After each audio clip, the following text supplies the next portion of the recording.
Hubala mga kababayan, dapat nyo ito malaman para makapag-ingat po kayo lalo na sa mga OFW sa buong mundo dahil napakadelikado ng bagay na ito. Huwag po kayo basta tumanggap ng padala o pasabay lalo na kung nakasilyado o kahit na anong bagay na hindi nyo nakita ang laman. Kahit na kaibigan mo pa o kamag-anak mo ang nakikisuyo sa inyo dahil baka matulad kayo sa isang pasahero sa Dubai Airport.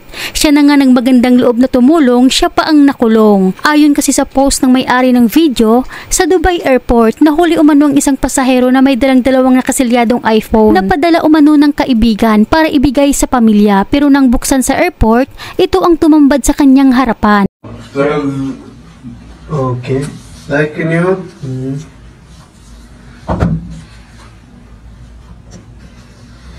Six glass na.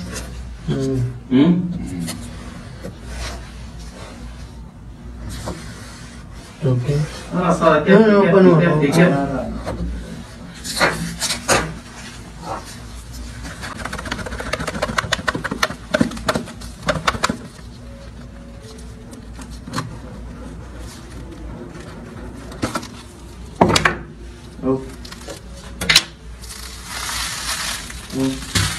Kita nyo mga kababayan, droga ang laman kaya wag po tayo basta magtitiwala kahit nakakilala pa natin dahil tayo ang magiging kawawa pag tayo ang nakitaan ng droga. Imbis na tayo pa ang nagmagandang loob, tayo pa ang mapapahama kaya maging sigurista po tayo. الو يلا اوكي مين؟ سلطان جاء؟ ها؟ يلا سلطان كذا.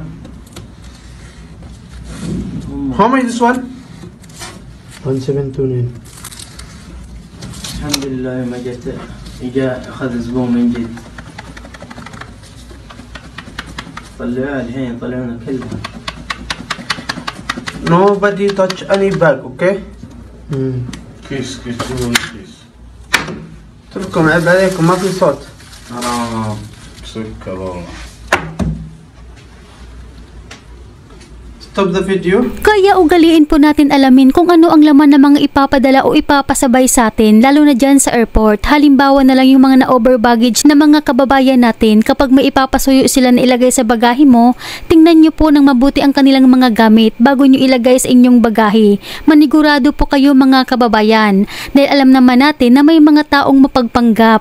Kaya isecure nyo po ang inyong mga sarili dahil kapag nagka-problema, tanging ikaw lang ang magre-resolba. Hanggang dito na lamang po, mag-ingat po kayo palagi kung saan man kayo ngayon.